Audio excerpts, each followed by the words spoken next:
I see so many sisters and so many brothers.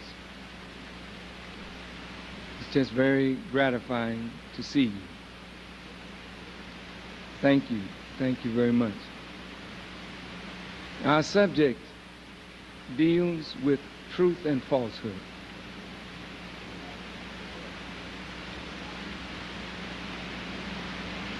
There can never be unity,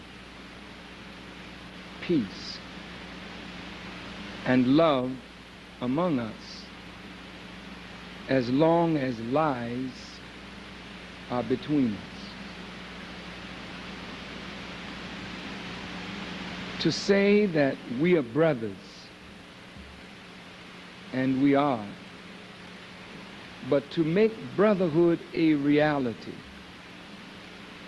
lies can never be between the brothers or the sisters or in the marriage or in the family. Truth is the basis of unity. Truth is the basis of harmony. Truth is the basis of power. Lies destroy unity. Lies destroy peace and harmony. Lies destroy growth and development. Lies bring about the death of the marriage, the death of the family, the death of the unity, the death and destruction of a people. This is why lies are so detrimental. And this is why we as a people have to learn all over again the value of the truth and the value of being truthful one to the other. The opposite of lies is truth. In this book, the Holy Quran, Allah says He created the heavens and the earth with truth. And this Quran says that every word of Allah is a creature.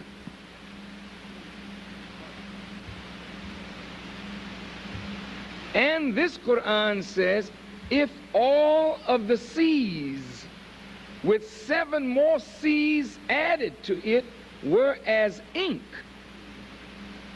and all of the trees on the earth were as pens, you could never exhaust the words of Allah. Then it says, whatsoever is in the heavens and whatsoever is in the earth glorifies Allah. So if everything in creation is based in truth, and it is from truth that all things exist, and it is in truth that everything has its existence, and no living thing can be sustained except by feeding on truth, then what place does a lie have in a universe of truth? Think about that. It is truth that you exist. And in order for you to stay in existence, you cannot feed on a lie. The chicken you ate tonight, if you ate chicken. The pork you ate tonight. Oh.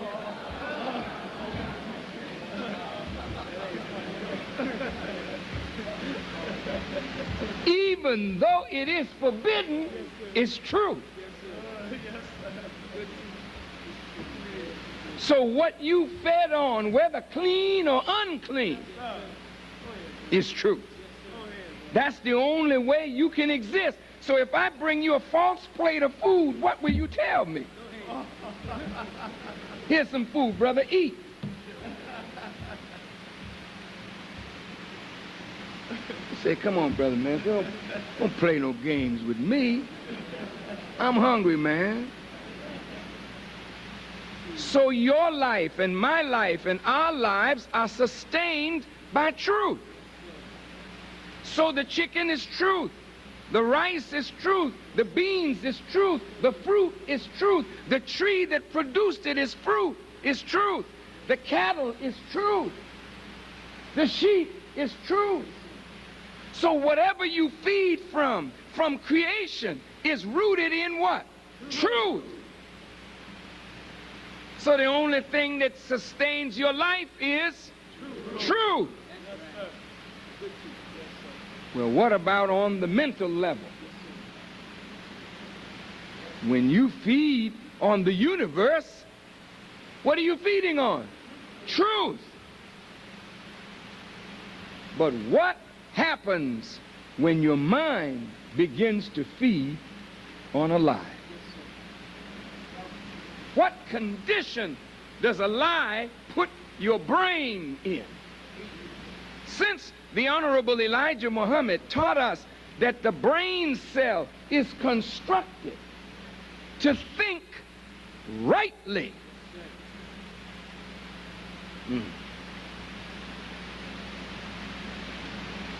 If the brain cell is constructed to think right, it cannot think right except truth is present. So suppose you replace truth with falsehood as the basis of people's thinking. Then their thinking is not right, it is incorrect. And incorrect thinking damages the cells of the brain. It's like planing wood against the grain. You destroy the beauty of the wood when you plane it against the grain, and you destroy the beauty of the brain when you try to think along the lines of falsehood. This is why one of the greatest evils that can be done is to feed people lies and make them to believe that a lie is the truth.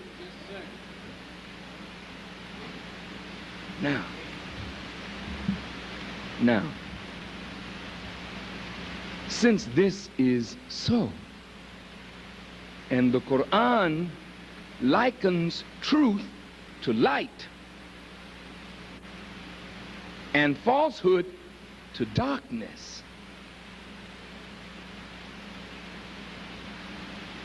if we turned off all the lights in this room, and I would like to experiment with that, if it isn't but just for a second. If we could just turn off the lights, everybody just stand still, just turn off the lights. And then when I give the signal, turn them back on. You know how to do that? Just turn the lights on. All of them. Camera lights, everything off. Just turn them off. Thank you. In a minute, you'll be in darkness. You got them off? Turn them all off. Everything. Oh, yeah. Now this is what I wanted to talk about. Keep the lights out. Now look at this. We're in the dark, right? I can't see you. I don't think you can see me. All right. Turn the lights on.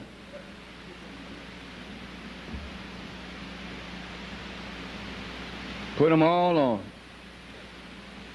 Where did the darkness go? What happened to it? It's gone. How did it go so fast?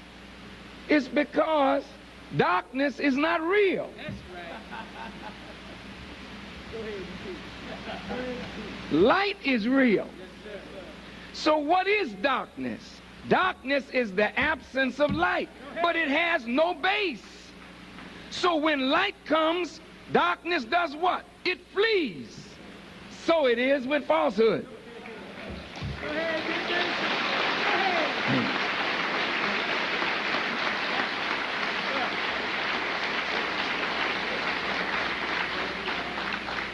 Falsehood can produce nothing that is real.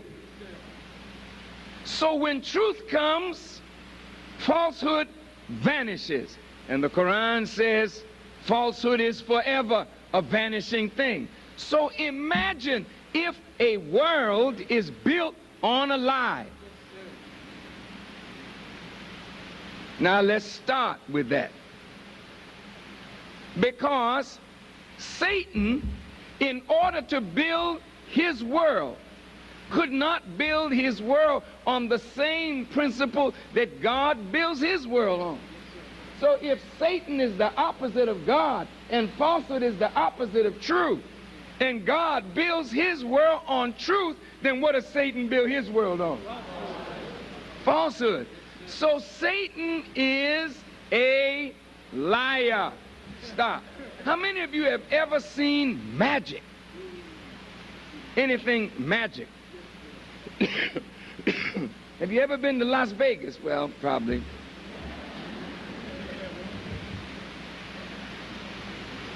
That's real. You lost your money. That was real. If you've ever seen the magic show, I can't even remember the man's name that... Yeah. Whatever. But that magic show is powerful. Because really what it is deception. Showing you how easy it is to deceive the human mind and make you think something exists that does not.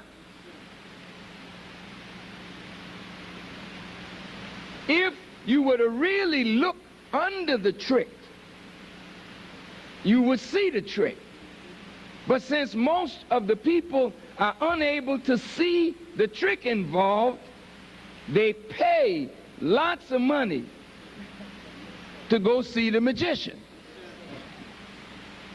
They make you think they're cutting somebody in half. And it looks that way. But they've only deceived the eye. You're looking at it and deceived. That's what makes magic so fascinating. Because you know you're looking at it. And you got tricked. And you pay. You know, I got to see that again.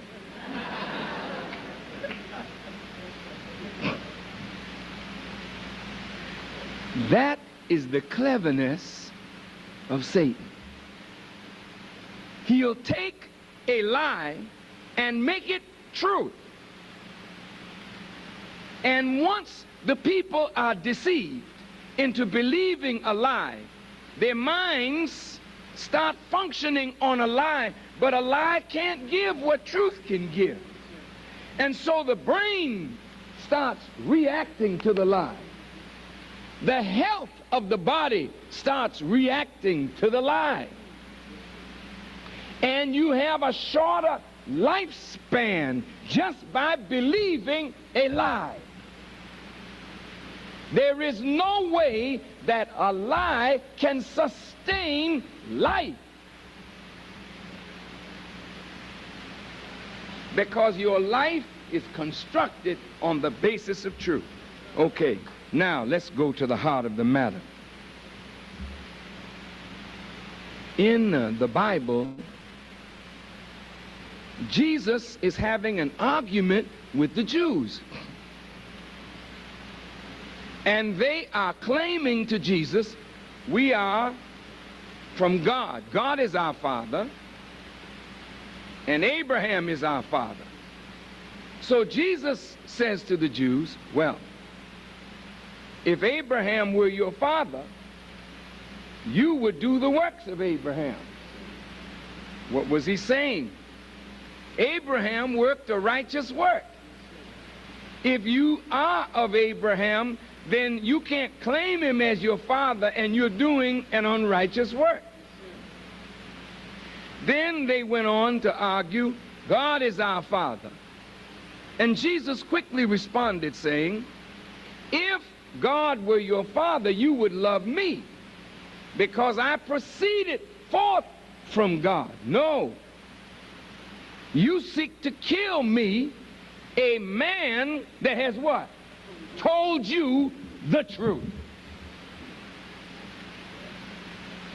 Why would you kill a man that's telling the truth? Because the truth uncovers the lie. And just like the light vanished the darkness, when truth comes, falsehood starts vanishing. And if we have built our world on falsehood, on deceit, then the one thing we don't want to face is the truth. So when truth comes, and truth will come, just a matter of time. No liar gets away. You can deceive for a while. You can hide your wrongdoing with a lie, to camouflage, to deceive. But sooner or later, truth is going to come and uncover by discovering the lie. And then those who built their lives, their relationships on a lie, you become terrified when truth comes, because truth is coming. And when you become terrified because you built your life on a lie, not knowing how to handle the truth when it comes, you will lie on the truth bearer, or you will kill the bearer of truth, because truth will destroy your world when your world is built on a lie. Yes, sir. Now,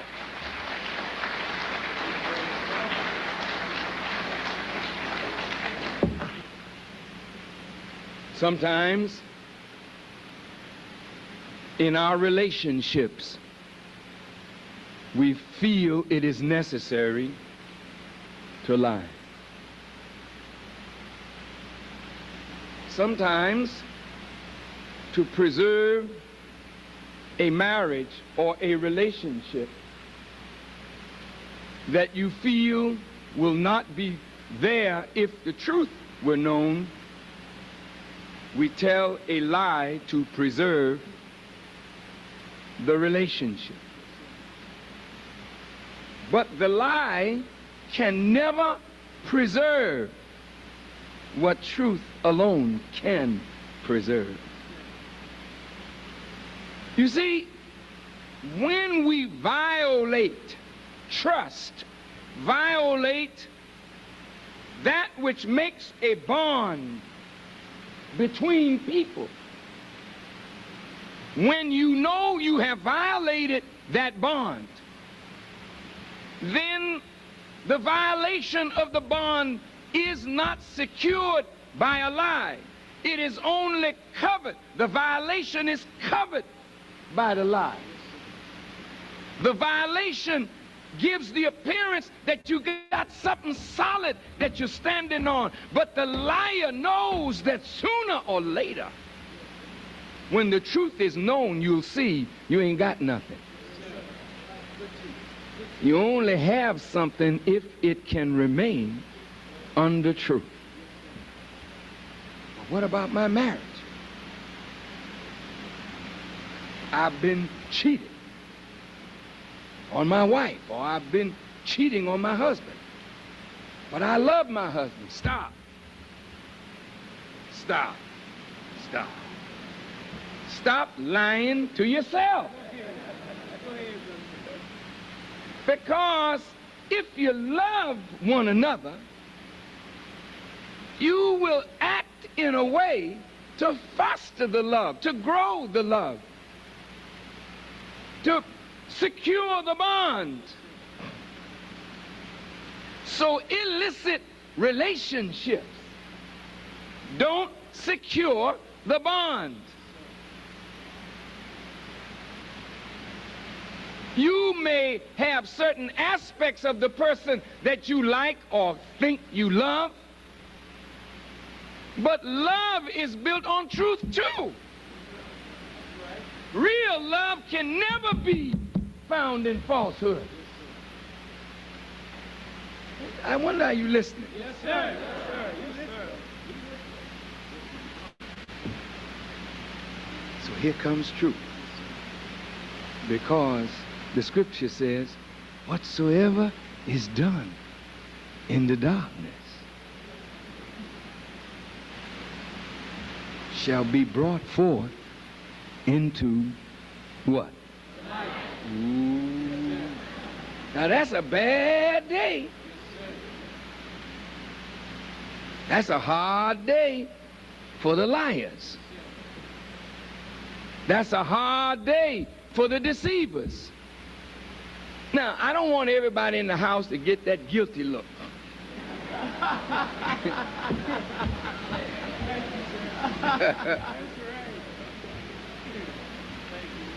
Because you think you're getting away, you know what I mean? You know, you can look real good if you think you're getting away. And you know, when you lay something on somebody and you know it's a lie and they believe it, you really feel good to yourself.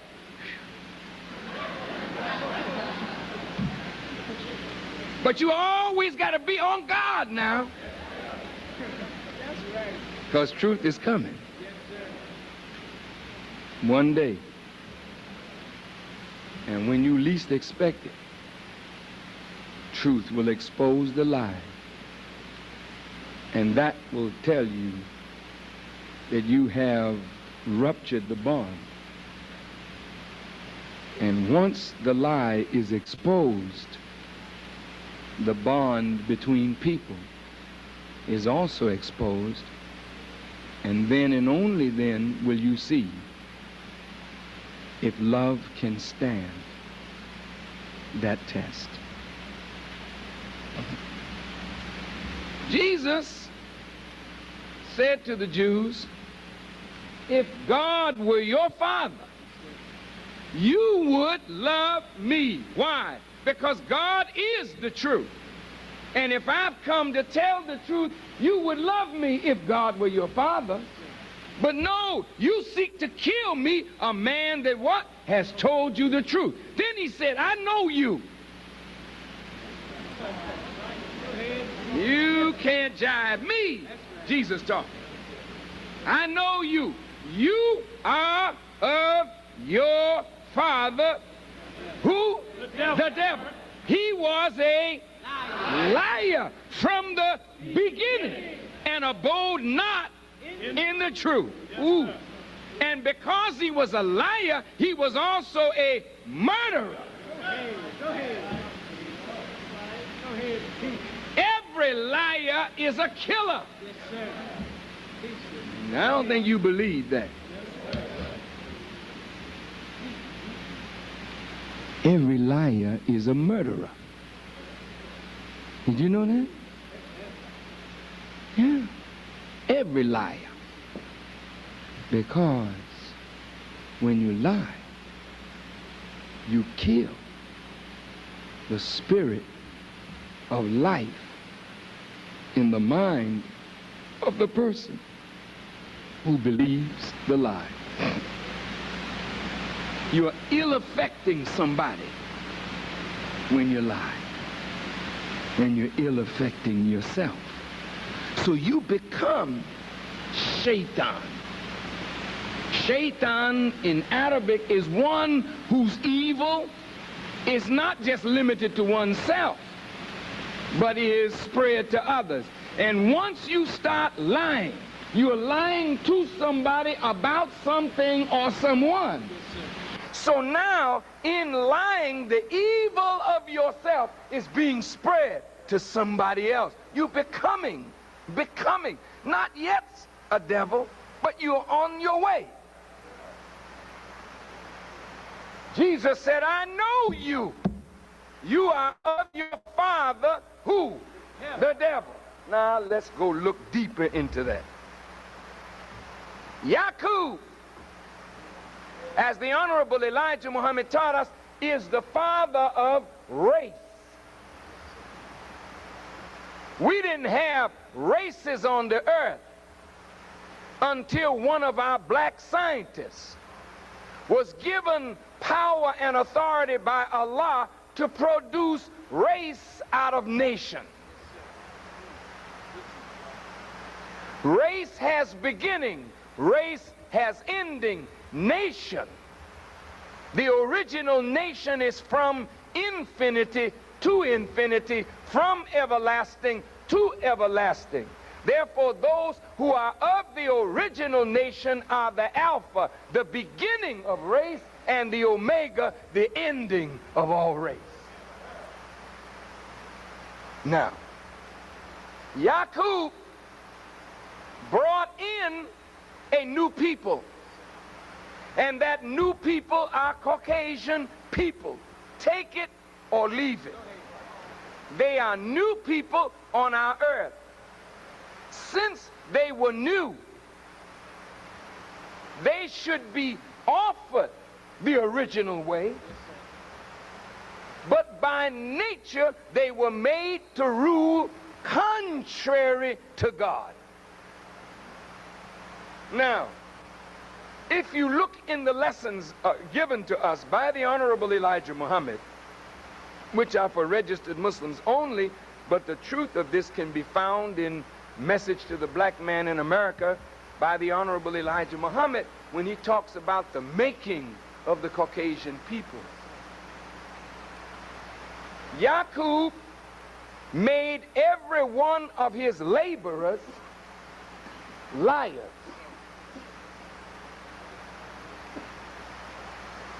How could a person be a liar from the beginning, except a lie is in the very nature of them? How do you make a people contrary to truth? The fact that white people are in existence is that they are built on a mathematical principle that is truth. But the mind, the nature, the driving force in them, that's something different. That is something different.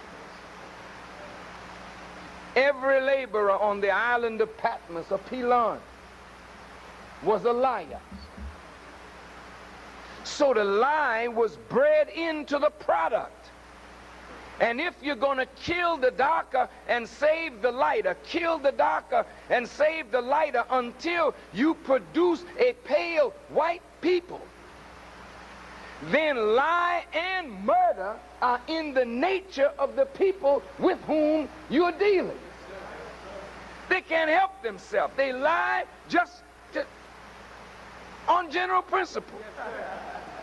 Can't help it. I just start lying. White folks are like that. They just start lying. You don't have to tell them. They don't even have to be threatened to lie. Just start lying. And if you don't know the truth, brother, you get taken off by them in the workplace, in the schools. The teacher will start lying. The books are filled with lies. But if you don't know the truth, you can't discern the lie from the truth. You're sitting up in school ingesting a lie, then trying to operate from the base of a lie and wonder why you don't have no power. Because a lie can't give you power. The white man knows the truth.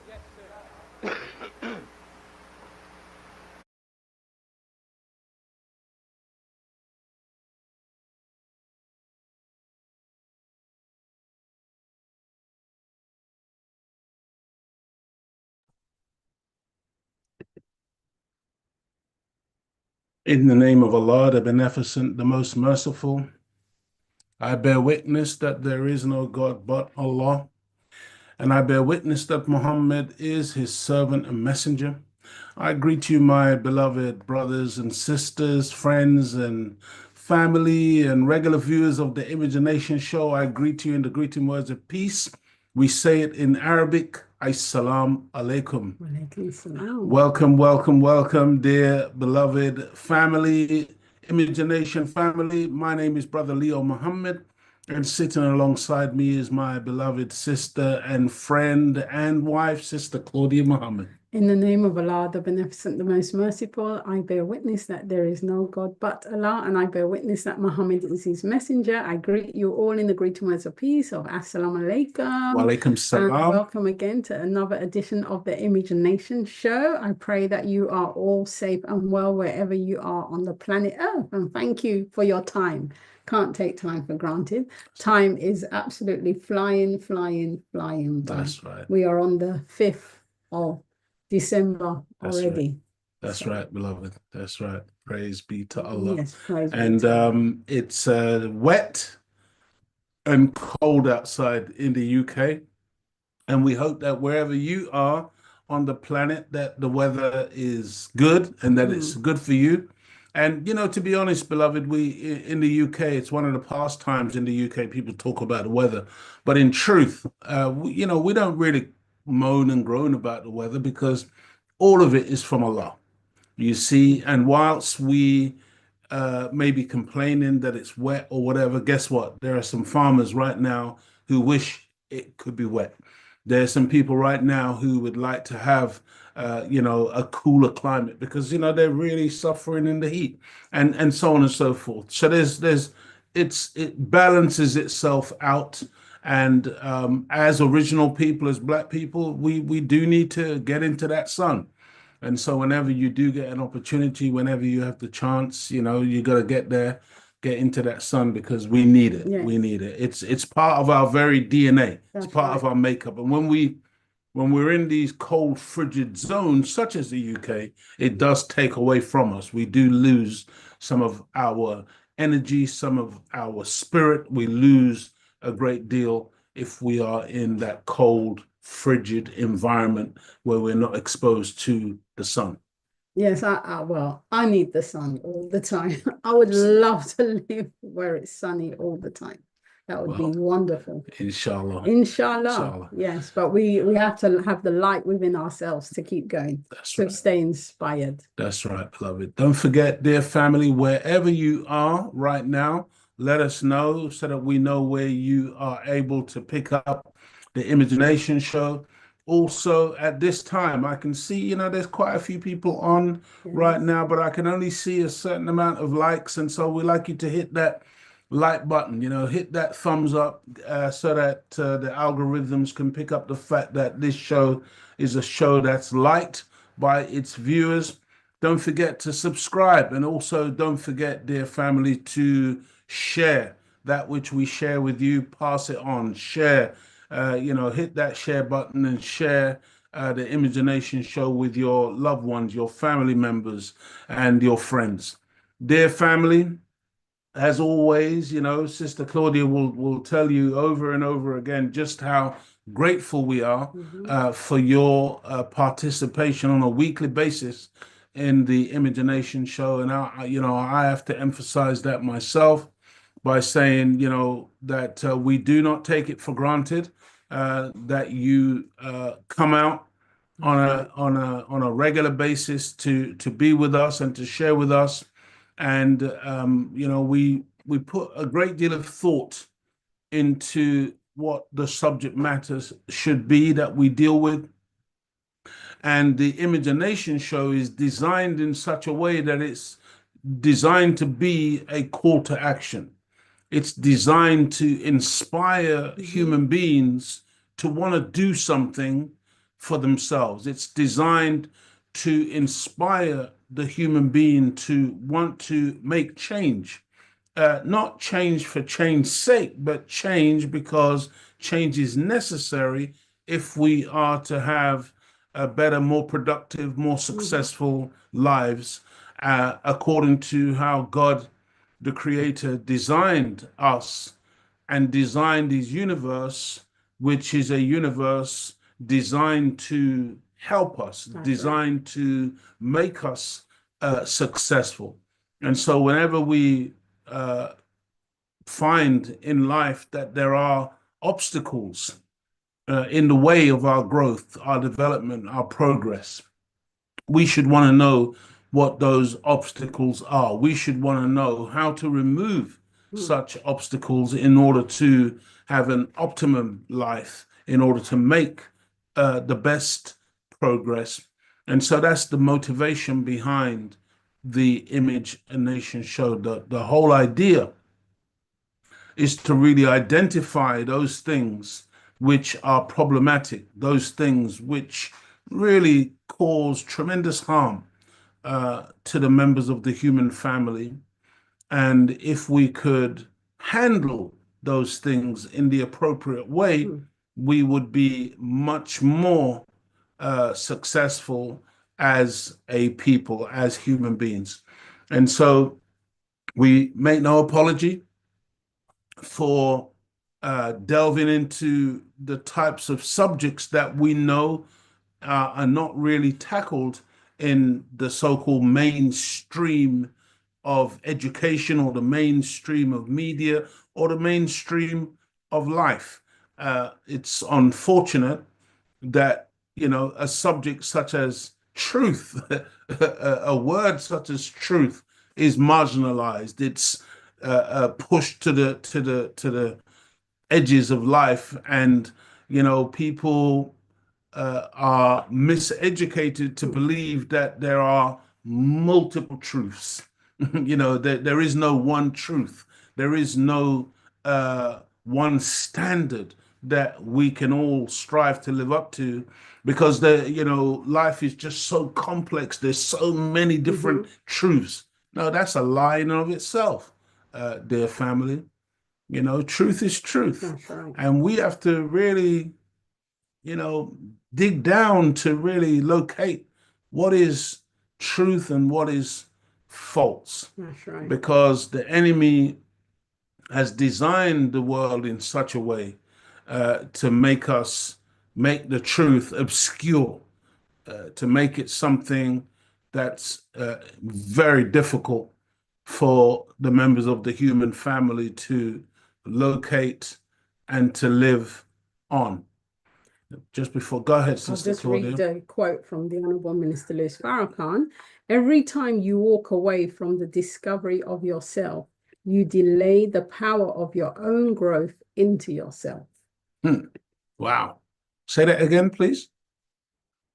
Every time you walk away from the discovery of yourself, you delay the power of your own growth into yourself. Beautiful. And this is what this world does. It doesn't want us to discover ourselves. Yeah. Yeah. It doesn't want us to have a true knowledge of self. That's right. You see? Okay, let's get into this week's episode. Welcome to episode 159 of the Image and Nation show. Today is Thursday, December the 5th, 2024. And our subject today, dear family, is entitled Organized Lies versus Disorganized Truth. Organized lies versus disorganized truth. Now, we put out a little image. You probably haven't seen it. It's probably not on this platform, but there's an image that accompanies this, and literally you got like an image of an individual, a black individual, male individual, literally shouting at a screen or shouting at a television.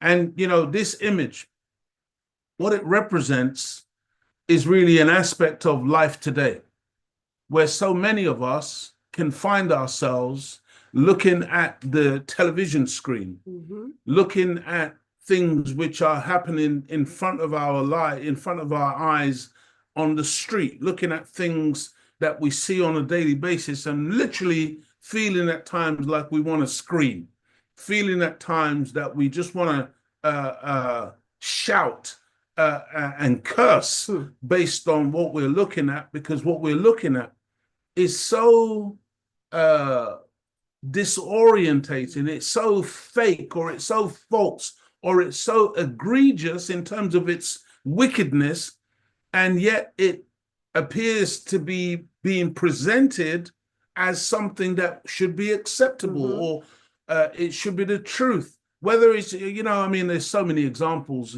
It's like these videos that you see today of these Karens, these so-called Karens, these people who will approach black people because they're in a particular area, and believe that based on who they are, that this black person shouldn't be in that vicinity, Right. doesn't have a right to be in a particular area, and or people who I saw one where I think this man had his foot up on a chair, on the side of a chair on the airplane.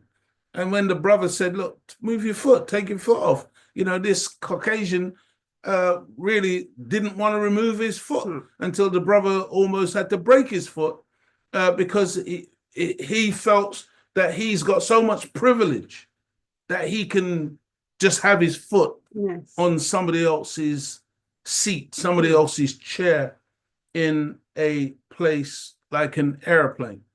What's the point? My point, dear family, is that on a daily basis, you will find yourself, if you have an inkling of the truth, you might find yourself screaming at the television. You might find yourself saying, that doesn't make any sense when you're listening or watching the news.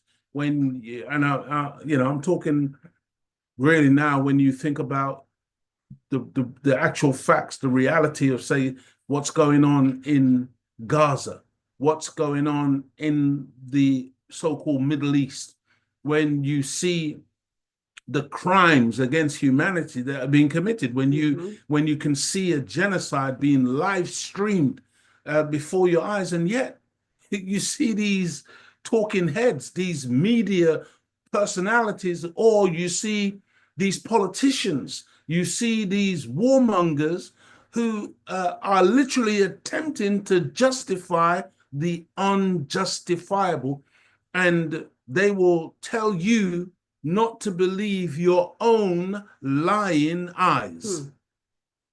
And they will try to convince you that what you're looking at isn't what you can actually see. That's right. You're actually looking at something else, and there's a better explanation than what you think this is. Another example with Joe Biden now pardoning his son Hunter after he's been charged with all of these crimes. Yet in the reality is that he told the world, and he used his press secretary, and he used everybody in his government to tell the world, I would never pardon my son, because I'm such a great believer in democracy. I'm such a great believer in the rule of law. I'm such a great believer in the principle of justice, and I uphold the court system in the United States of America, that I would not intervene and pardon my son, irrespective and regardless of what the outcome might be. And then he turns around and pardons his son. But this is not anything new, dear family. Why are we even shocked or surprised? You see, because the whole basis of this world is a lie. That's right. You see, and what we've got to appreciate is that there are layers to the lies that we have been exposed to, and that we are being exposed to on a daily, weekly, monthly, yearly basis. Right. The whole of the life that you and I have lived up to this point has been layered with lies.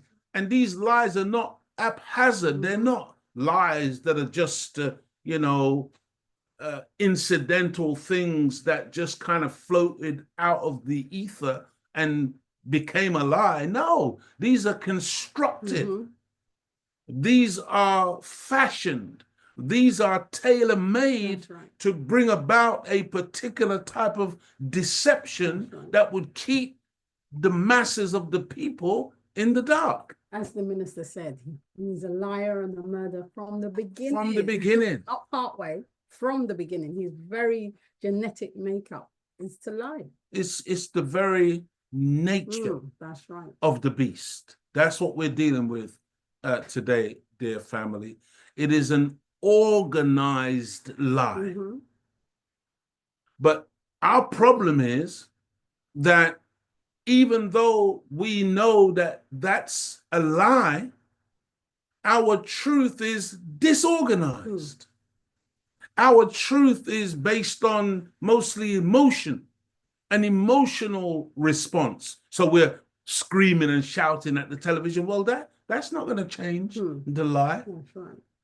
You see, you saying, "Oh, that's a lie," and that's a lie. That don't change the lie until we become organized. You see, because the liar is an organized liar. You can't undo organization with emotion.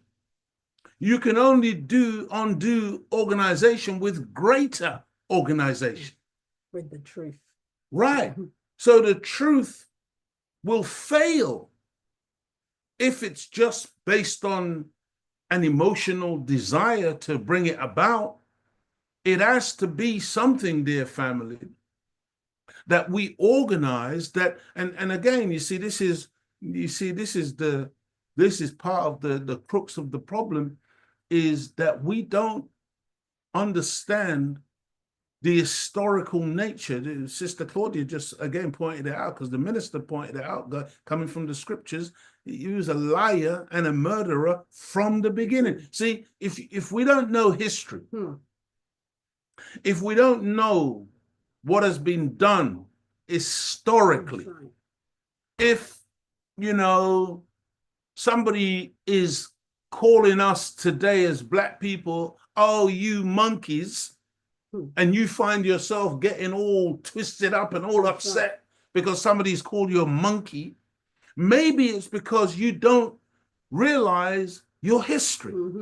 That's right. And that in our history, we were kings and queens. In fact, beyond kings and queens, we were gods. Gods. We never evolved from no monkey. But if you don't know your history, you may be in your subconscious, because the devil planted that seed when we were younger, when we were babies. He planted that seed to say, "Oh yeah, they came to Africa, they found us with a bone in our nose, swinging through the trees as apes, and they brought us in the holds of ships on a westerly course into the so-called New World and civilized us." See, that may be the foundation on which we're now being triggered by somebody calling us something ridiculous that we should just be able to ignore and laugh off, because it don't mean nothing to a God. That don't mean nothing to the children of God. That don't mean nothing to a man and a woman who knows their origin. But if we are vulnerable to the layers of lies that have been laid as traps for us historically, then, and we remain disorganized in that we're not a unified people, and because we're not a unified people, mostly we feel vulnerable. We don't feel strong, you see, because there are people on this planet who operate as a unit. They have collective responsibility. They have an attitude of a unified approach to life. See, it's not an accident that they call it the United States of America. See, understand that there's tremendous division in America today, not just between Democrats and Republicans, but there's division in terms of the races, the different ethnicities, and so on and so forth. There's tremendous, but overall, it's the United States of America. Here, the United Kingdom, the European Union. See, they have a united approach, and they will unify against what they perceive to be an external enemy. And make no mistake about it, black and brown and yellow people, we're viewed as the enemy. And I'm not making something up. You again go back into history and see how the way we've been treated historically, see how we've been treated right now. And you can't deny that we have been treated as an enemy. You see? But what's our approach? Where's our unified stance? Where's our United States of Africa? Where's our United States of the Caribbean? No, it doesn't exist because we are disorganized. I think I mentioned this before. I'm going to mention it again. I was reading a book about organized crime. You know, it was a very comprehensive book around looking at the Japanese Yakuza, which is an organized crime group, looking at the Chinese Triad, which is supposed to be an organized group. They were looking at groups like the Mafia. They were looking at even the Jewish Mafia, and many different so-called organized crime groups. And then they got to black people. And guess what that chapter was labeled? It was labeled Disorganized, Organized Crime. Oh, really? Disorganized, organized crime. So it's like this level of organized crime, it's like the people are just all over the place. They just do any old thing. They're just into, they're into organized crime, but it's disorganized. Imagine. I'm not suggesting, by the way, that, we should get into organized crime. I'm just trying to show you the way in which we are classified and how we play into these classifications because of our disorganization, because we refuse as a people to recognize one another as brothers and sisters, as family, as a group of people who should be together, because in our unity, there's tremendous strength. There's tremendous power. How did the Most Honorable Elijah Muhammad say it? He said that our unity is more powerful than an atomic bomb. Think about that. And the enemy knows this, which is why the enemy works overtime, 24 hours, 7 days a week, to keep us divided and ruled. Right now, as Donald Trump is getting ready to be sworn in as the 47th president of the United States, according to what I'm reading and according to what I'm hearing, he's already plotting with his administration, with his incoming cabinet, about how he's going to attack the Sahel region of Africa and those 3 countries that have now come together, Mali, Niger, and Burkina Faso, who have now come together in a block to take care of business. Understand, family. The enemy is not going to sleep on us. The enemy is not going to give up his mode of operation, which is divide and conquer, divide and rule. And he's going to try every trick in the book to try to divide those 3 countries or get them to split asunder. This is how it works, dear beloved family. And so we again, I'm going to say this because I've been saying it for the last 2 or 3 weeks, Sister Claudia, that I don't intend to be long. We're not going to just go long with the imagination show for the sake of it. We're going to try and hit the point to the best of our ability. And then we're out of here, man. And we encourage you to, really study. We encourage you to do your research. We encourage you to go deeper, you see. And so that's what we're looking at this evening. the organized lie versus the disorganized truth. And, you know, it's not, like I said, it's not organized because it's, wherever you see organization, you got to understand that there's an author to organization. Things are not just organized by accident. Things are organized because there's an organizer. See? And we've got to appreciate what it is that we are up against. Before diving into our subject fully, we wanted to remind you, dear family, that the subconscious mind, please listen, the subconscious mind cannot distinguish between fantasy and reality, which is why Hollywood and other Western media has been able to use words, sounds, and vision to plant false and detrimental ideas and concepts deep into our minds that we then live out as if they are real, these false concepts and ideas. I just want us to briefly watch these Fulham football players. Fulham is a football team in the UK. These Fulham football players experimenting with a walk in the plank virtual reality game and their very real reactions of fear. Well, I'm really emphasizing and wanting us to understand how the subconscious mind cannot distinguish between fantasy and reality. Remember, they're putting this thing on their head, this virtual reality. They know that it's not real, but yet, look at the reaction. No, I'm not doing that. I can't do that. That is so scary.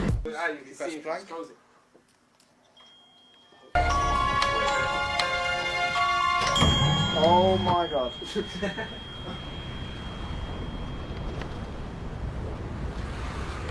Oh. Oh my god.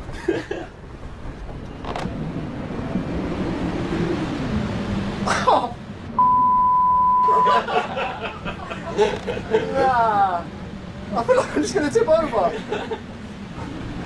You gotta get to the end. Oh, I can't do it. Oh my goodness me. If you're brave, you can jump off the edge. What?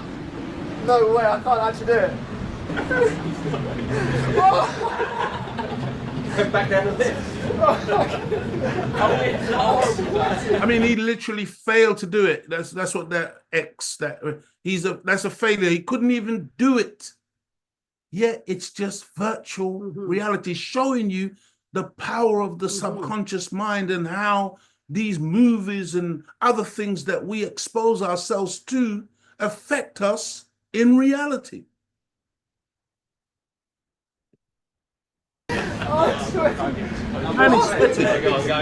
It's like you're up there. Honestly, forget you're here. Like, is there someone to catch me if I fall? Nah. Go on, John. Oh my. No, I'm not doing it. Go on. That. Have a look around. I'm like. Oh. No, I'm not doing that. I can't do that. That is so scary. Oh my god.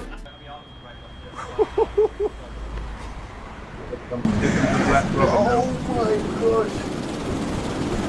How am I shaking? Why are they helicopters? Jump. Jump. I'm not jumping. Jump. Oh my.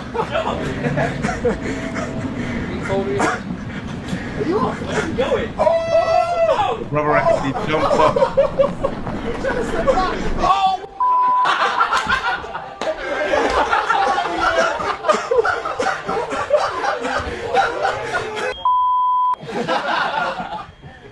Let's be careful. What's that mean? Jump still, okay. Big step off.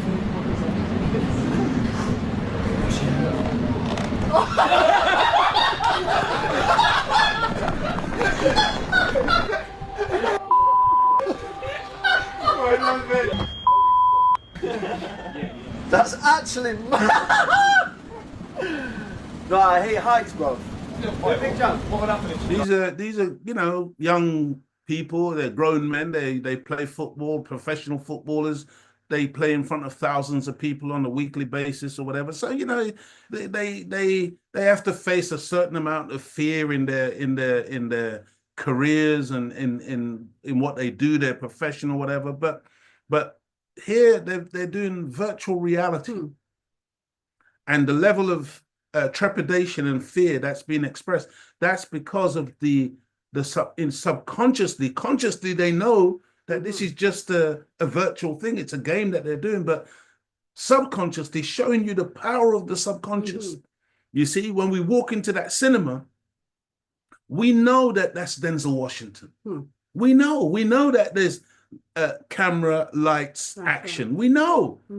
But within 8 minutes and 20 seconds of sitting down in that cinema, the subconscious kicks in, it takes over, and you can find yourself on the edge of your seat, wondering what's about to happen to this person who is being stalked, who's about to be murdered, who's about to be shot, or, you know, as you climax towards the end of a movie, and, you know, the star is in danger of dying or losing their life or whatever, and you begin to wonder, how are they going to get out of this? And you're completely wrapped up in the story. This is, I'm really emphasizing this, this is the power that Hollywood understands and the media understands, and they use this. This is one of the layers of the deception. When you read in the scriptures about Pharaoh calling his musicians, it's not talking about somebody with a wand waving it around and just doing magic. It's talking about these entities, these massive media houses that are used to absolutely fool and hoodwink the people. Yeah, it's deep stuff, man. You understand? It's not an accident that they're called TV programs. Do you understand what it means to be a computer programmer? The people who write the programs, who write the scripts. See, it's a program. It's not haphazard. It's got to have a real through line of plotting and planning to it. It's got to be mathematically worked out on the standard kind of frame of films. I think there's about 25 frames, but on the 24 frames, but on the 25th frame is where they put the image that they want to go into the viewer subliminally. And these 25 frames go past your eye every second. And so it's not like you're seeing the programming that's going in, but it's there. Oh, family, I hope somebody's listening, because this is what you are dealing with when you're dealing with the organized lie. It's not just somebody coming up to you and just blatantly lying in your face. No, it's the things that we are being exposed to on a daily basis, things that we take for granted, that, I'm going to go and see that good movie. But what is that movie about? What is the underlying message that movie contains? What is it that movie desires for you to do? Because you will have heard me say this before, I'll say it again. It's not necessarily a movie because the pictures move. It's a movie because the movie moves you. It moves you in one direction or another. Did you have something? I was going to read Balas. I can't remember how to say his surname. Balas? No, he said it's not Kiss. It's pronounced differently. Okay. TV makes you constant conditioning. All commercial uses hypno tricks like spinning picture go through a whole mind control conditioning. Absolutely. Absolutely. You know, I don't always agree with what this viewer writes, but you know, there's a lot of truth in what he just said there. We don't appreciate, family, the power. That's right. That is been used, you know, on us when in terms of what we view. That's why they spend so much money. Oh, it's big money. Big money.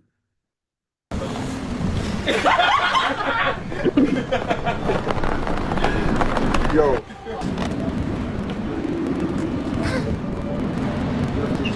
Oh, Another black brother.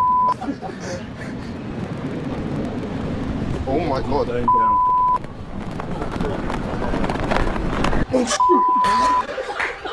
Oh my God. And you know, family, I mean, I'm sure you're all aware, you can go online and, you know, you can go on YouTube and you'll find hours and hours of people doing virtual reality stuff, wearing these headpieces. And, you know, literally people will punch, smash their television screens. They run into walls. They scream and do damage to themselves based on what they are experiencing in that virtual reality that seems so real that it will cause people. And, you know, some people find it funny and they think but, you know, people literally hurt themselves on the basis of these things because it's so real. Dear family, in the book of Revelation, chapter 12, verse 9, it says, "And the great dragon was cast out, that old serpent called the devil and Satan, which deceived the whole world. He was cast out into the earth, and his angels were cast out with him." Look, the only reason why I quote that particular scripture is just for one line in that, and he deceived the whole world. And what I'm saying is that he didn't deceive Pennsylvania. He didn't deceive Brixton in London. He didn't deceive, you know, New York. He didn't deceive London. He deceived the whole world. This is really important because some of us think that we haven't been deceived. Okay, everybody has been affected by this, and he can't deceive the whole world by just abracadabra or magic. He can only deceive the whole world because he has access to a medium that the whole world also observes. See, when now with computerization, now with modern technology, see, the devil don't think that the devil is some underground creature with horns and a pitchfork and a tail. Stop it. Stop the nonsense and understand that the devil is in your living room. Okay? The devil, right? You know, there's the Orthodox Muslims talking about Dajjal, a one-eyed monster. Now, that's your television. And if you don't know how to watch it, if you don't know how to discern what's being shown to you and know how to filter out the programming and the deception, then, you know, then we're in trouble, dear family. Now, on the screen, my wife and I, we watched this movie recently. And, you know, what I found really shocking was the fact that here we are in 2024, and this movie comes on.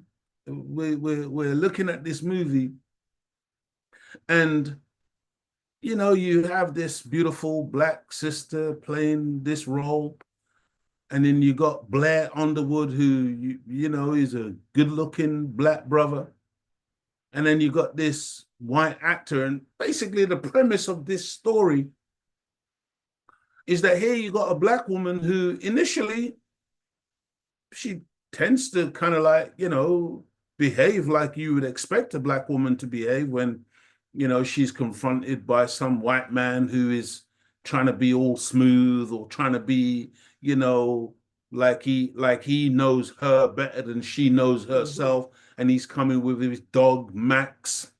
And she initially, you know, rejects all of this kind of his overtures towards her. But what's the end of the story? The end of the story is that she turns down this black man, this black character played by Blair Underwood, for this white man, despite the fact that almost every indication, almost every sign says that this can't work. You see, it's like when I broke down King Kong in the past.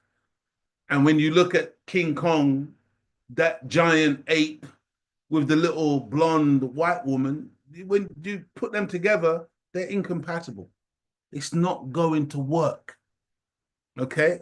You're not going to have a loving, fruitful, productive relationship with this giant ape and this little blonde-haired white woman. But you should know that it's not talking about a giant ape. It's talking about a king, Kong being the East, the king of the East with this little white woman. Now, the king of the East is code for the black man who thinks that he can take this white woman and climb the Empire State Building. In other words, climb up into the highest echelons of white society, and he's going to be loved and honored and respected. No, they're going to shoot you down. Okay? O.J. Simpson. Think about it, man. See, no matter how high you think you reach, when they're ready to bring you back down to earth, look, family, let me just say this before I forget. We've been taught, and I've mentioned it on another show in the past, the Most Honorable Elijah Muhammad teaches us that the last trick of the white man will be to give us his woman. And I'm telling you, family, included in that, part of that last trick will also be to entice and take our women and to mix everything up in such a way that we become confused about the reality of who we are and who they are. You are of your father, the devil. It's a different father. That's right. But you see, some of us, we're so tender-hearted. Oh, no, but we're all the same. We all come from the same father. Well, if we all came from the same father, as Jesus said, you would love me. You would treat me right. And, you know, for those of you who you're in that little relationship, you know, sister, you got that Caucasian man in your life, ask him, does he love your dad? Does he love your brother?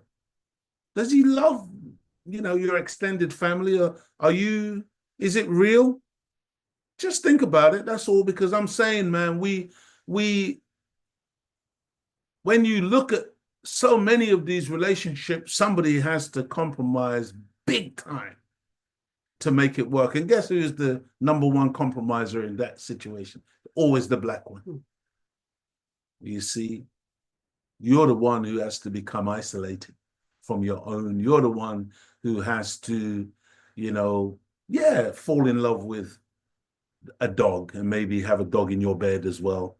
You're the one who has to eat the prohibited flesh. You're the one who has to, you know, go out on a Friday night, Saturday night, Sunday night, get sloshed, get drunk, act the fool. You're the one who has to be other than yourself, because that's not your nature. That's really not your character. Even though you may be doing all of them things today, that's not who you are, dear family. And so, as I experience, me personally, I'm talking now, the black world in 2024, it's as plain as the noses on our faces that we've been historically deceived, and we continue to be deceived, with very few of us having any understanding of how the deception works to influence our hearts and minds. It's pretty clear to me, okay? And I've only been awakened to the deception based on the teachings of the Most Honorable Elijah Muhammad as taught by the Honorable Minister Louis Farrakhan. There was a time in my teenage years, total fool, I didn't have a clue, beloved family. I don't want to give you the impression that you know, brother Leo came out of the womb of his mother with this type of understanding or this type of knowledge. No, I was as dumb and foolish as the worst of us. Okay. And so I'm saying, you know, this is deep what's going on in 2024, that this type of movie is still being released and being shown, not just to us. Everybody, people are watching this all around the world. This is shown on your flight, your international flight. This is what, you know, the Chinese maybe decide to watch a movie, or a Japanese person flying into America or flying into the UK, or whoever. I'm saying it's on general release, and this is what people are looking at, and this is how they are viewing Black people, and these are our decision-making processes that they are observing. A Black woman who in the end meets a Black man who really, to all intents and purposes, is pretty near perfect. Yes. Beautiful brother. Mm-hmm. The character wasn't flawed in the movie. He was a good character. He was a good brother. Good worker, had a beautiful job, had all of the necessary credentials. Family man. That matched with this sister. But in the end, he was rejected for this happy-go-lucky Caucasian with his dog and with his he knows about life. Yeah, he basically knows this nature. Black woman he knew about nature better than she knows herself. And he's what did I call him? I called him Tarzan. Yeah. Okay. She chose Tarzan over her natural soulmate. And that's not an accident. That's the outcome of the movie, because that's what's being pushed.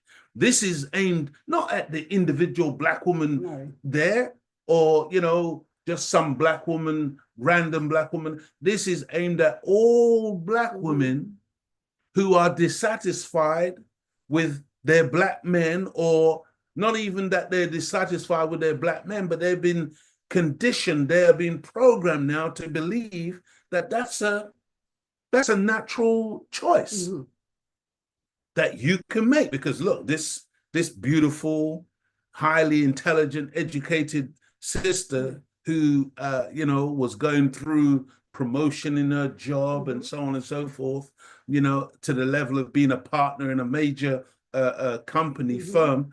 That's the kind of decision she's making. Well, come on, sister, you know, you can make that kind of decision too. Go ahead, sister. No, in the film, that white man, he was the one who showed her how to really live and experience the outdoor life with nature, as if, you know, we don't do that.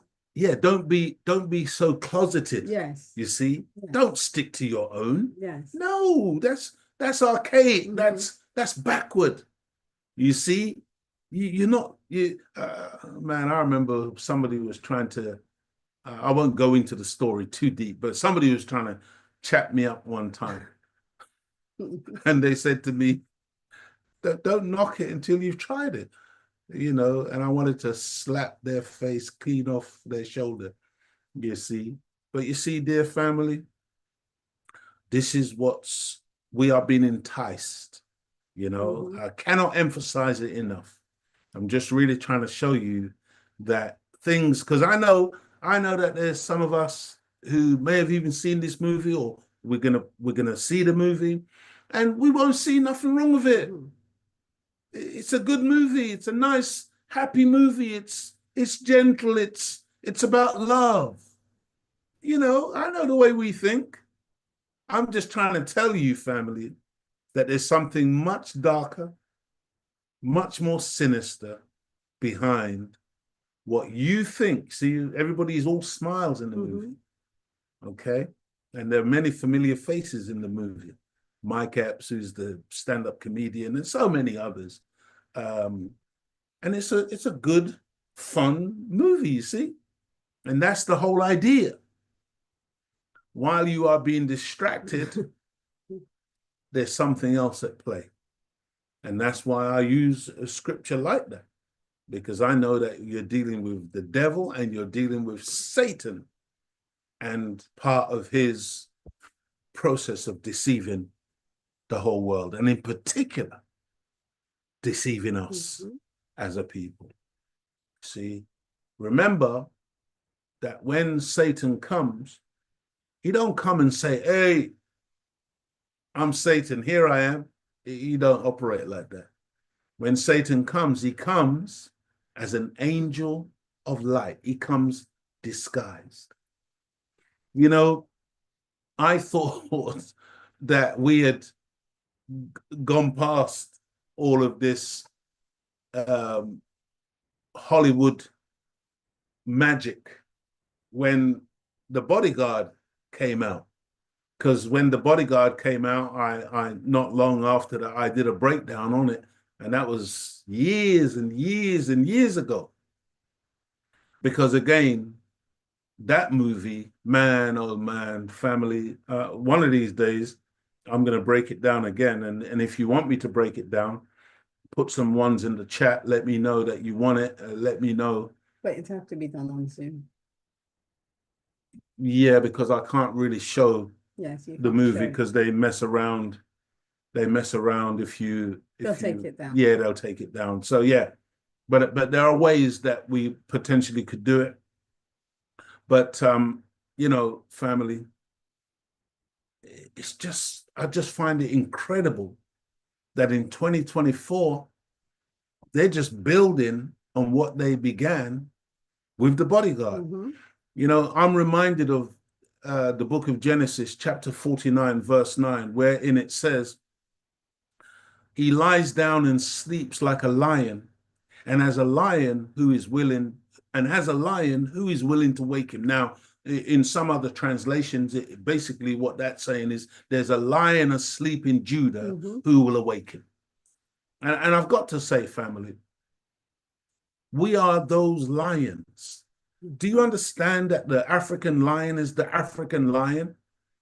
And that it's not a coincidence that in one of the great squares in London called Trafalgar Square, you have 4 lions depicted. Huge, I mean, huge lions pointing in the 4 directions of the 4 winds, east, west, north, and south. And that these lions underneath this column called Nelson's column, representing Horatio Nelson, who is one of the great sea captains of this country, who is responsible for winning various battles on the high seas, and where they now could develop this song and this motto, Britannia rules the waves, where Britain became this massive empire that dominated the planet Earth. That these lions, which are not indigenous to the UK, but are indigenous to Africa, why would you use that type of symbolism in Trafalgar Square? Why? Because you are sending a message to the whole world that you are the beast master, that you have tamed the lion, that you have the lion, that the lion is under your control. That's why they put the lion on their coins. That's why they put the lion on their football shirts, and they call themselves the Lions. That's where you get Richard the Lionheart from. It's not, see, family, I know we don't necessarily appreciate just how they send these messages out about who they are, that they are the conquerors of the lion. That's why the scripture says there's a lion asleep in Judah. Who will awaken? Well, Farrakhan is waking him up today.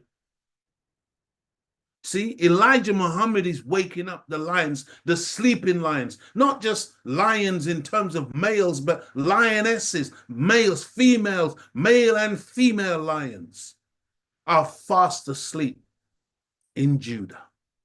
Who will awaken them? And then there is an old African proverb that goes on to say, until the lions have their own historians, the history of the hunt will always glorify the hunter. See, somebody is telling stories about us, but it's not us. See, it's the hunter who is writing the story about the lion. And under those circumstances, the lion will always come off second best. The lion will never dominate. The lion will never prevail. The lion will always end up as a skin and a head on the hunter's wall. Oh, family. I mean, this movie, The Bodyguard, my God, that's deep, man. I got some notes on it. I'm not going to go through them, but just suffice to say that in this movie, all the black men are useless. I want you to hear me. The black men are made to look like absolute chumps.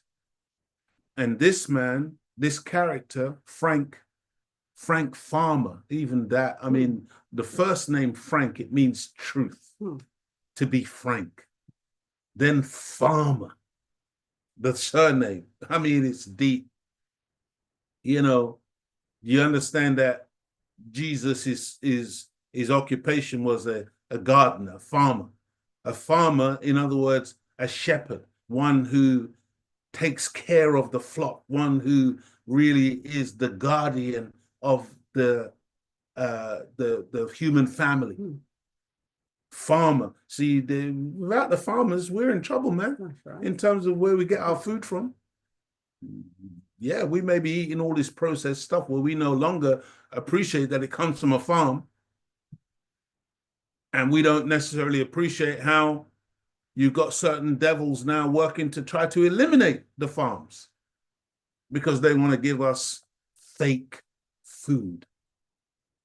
The image in the middle of him carrying the sister, carrying our sister Whitney Houston.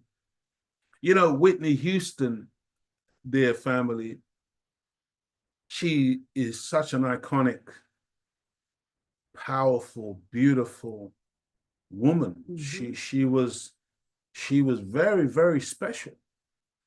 And despite the fact that, you know, towards the end of her life, there were so many negative stories around alcohol or drugs, and, you know, they really tried to point the finger at Bobby Brown as maybe being the cause of her demise and so on and so forth. Despite all of that, what Whitney Houston gave to this world, you cannot even put a price on it. That's right. She was magnificent. Truly, truly awesome. That voice, my God. I mean, I think even now they say that the rendition of the American national anthem, when she sang it at the Super Bowl, nobody has ever been able to replicate, come close to that rendition. It was just so awesome. You see, but in the movie, the character that she plays, she's a superstar. She's an artist, you know, and the black men and the people around her, her personal assistant, her manager, the manager is a older black brother called Bill, and her personal assistant is a young white man called Cy. I mean, all the names are really deep, in truth. Her name, by the way, is Rachel. And in Hebrew, Rachel is like literally sheep. Don't forget, he's the farmer. He's the shepherd. She's the sheep. I mean, it's deep. Rachel also, and in the movie, her surname is Maron. And when you go into the root of that, there's a nut called a maron nut, and it's brown and it's edible. I mean, you know, she in the movie, she's really food. It's deep, family. I'm not going to break it down too deep this evening, but suffice to say that this man from the opening scene, because by the way, remember, the movie is about the bodyguard. The movie isn't about the sister. She's incidental. She's the client who he takes care of. So the movie really focuses on the bodyguard and his skills and his professionalism and his integrity and his character. And it's really about him. See, she's secondary. But in the end, it's about the fact that she has no ability to rely on her own people.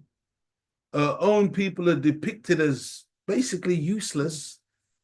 And so she has to turn to this savior, white savior, who's carrying her in the image there. And he's just magnificent throughout.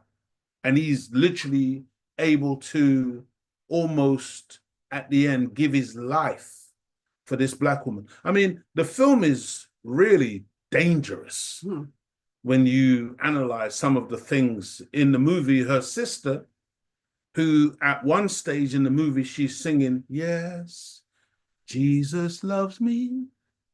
Yes, Jesus loves me. Yes, Jesus loves me. The Bible tells me so. So she's a Christian, okay? You know, she's a black woman, the sister of Rachel. But guess what? She is Rachel, the big superstar. She's been stalked. She's receiving hate mail. She's receiving threatening letters from what looks like somebody who really wants to kill her. Well, turns out that her own sister is part of the plot. Yet she's a Christian woman. See, the movie is an attack even on the faith traditions of black people. See, showing the Christian sister as an arch hypocrite who is envious and jealous of her own sister to the point where she would want her sister killed. And the only reason why she ends up confessing to being a part of a plot is when the life of Rachel's son, his name is Fletcher in the movie, when the life of Rachel's son is endangered because there's an attempt to kill Rachel when they plant a bomb in a boat. And the little boy is rescued by the bodyguard, Frank, just in the nick of time. Look, man, I'm saying, family, that we have to be much more discerning about, I'm not saying don't watch the movie. By all means, you can watch it, but you got to watch these things knowing what the program is all about, what it's designed to get you to think and feel about yourself as a black woman, about yourself as a black man, useless in the movie. He turns up at her house and he says, the intercom, he presses the intercom button and it's broken. You can see wires sticking out of it. She's a multimillionaire in the movie, but the intercom is all messed up. And he says, you know, they ask, who is it? And he says, Alexander Graham Bell. Do you know who Alexander Graham Bell is?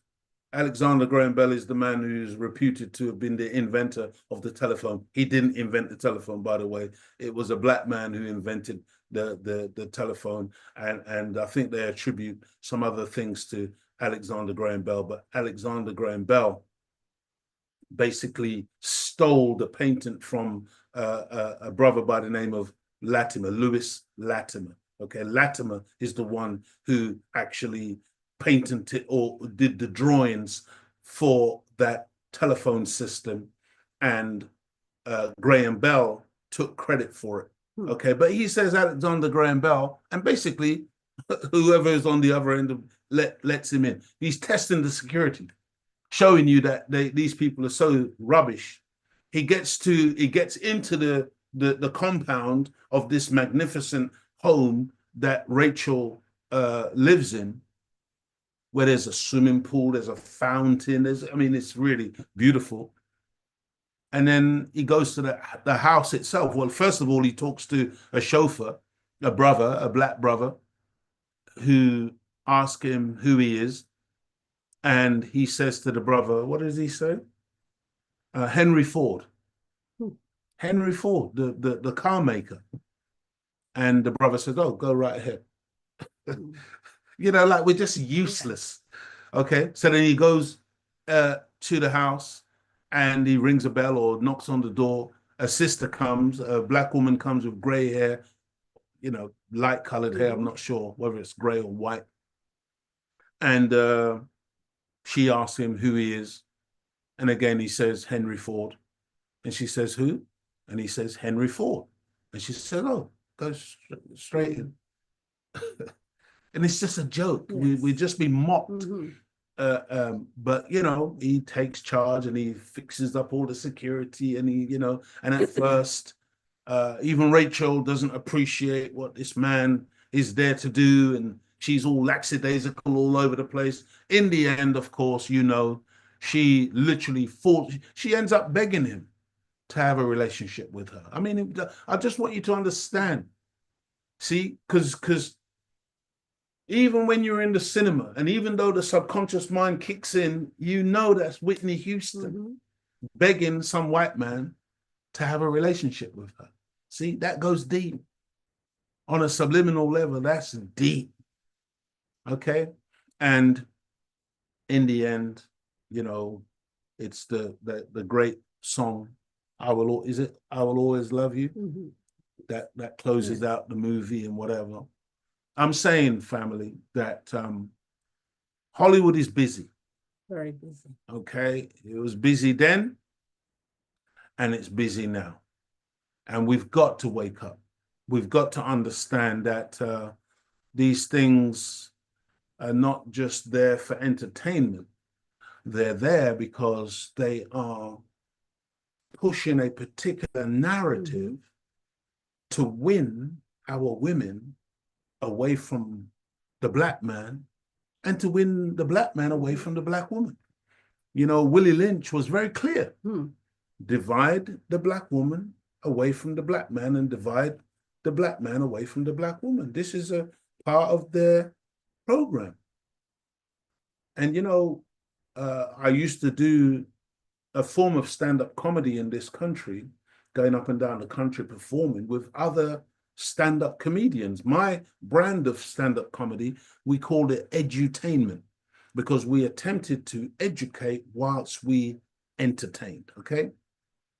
One of the reasons why I stopped going on that circuit and performing was the level of disrespect that I would hear coming out of the mouth of the male black comedians towards the black female, and the level of disrespect that I would hear coming out of the mouth of the black female against the black male.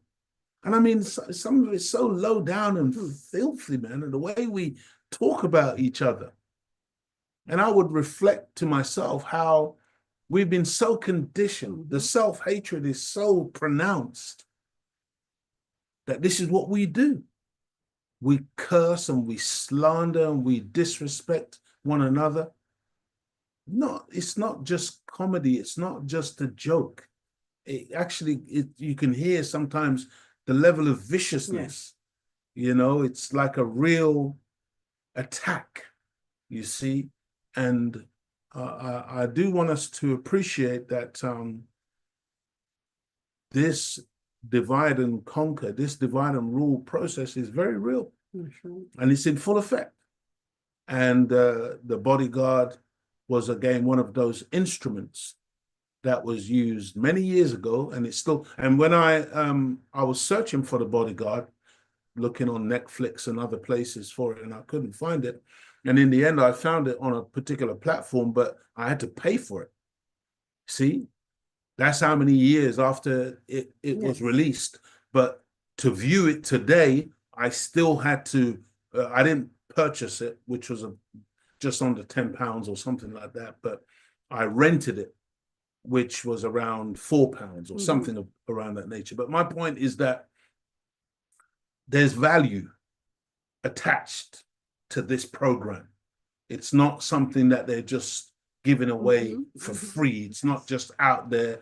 If you want to access it, it's going to cost you, because it makes a lot of money for those who are involved in its production.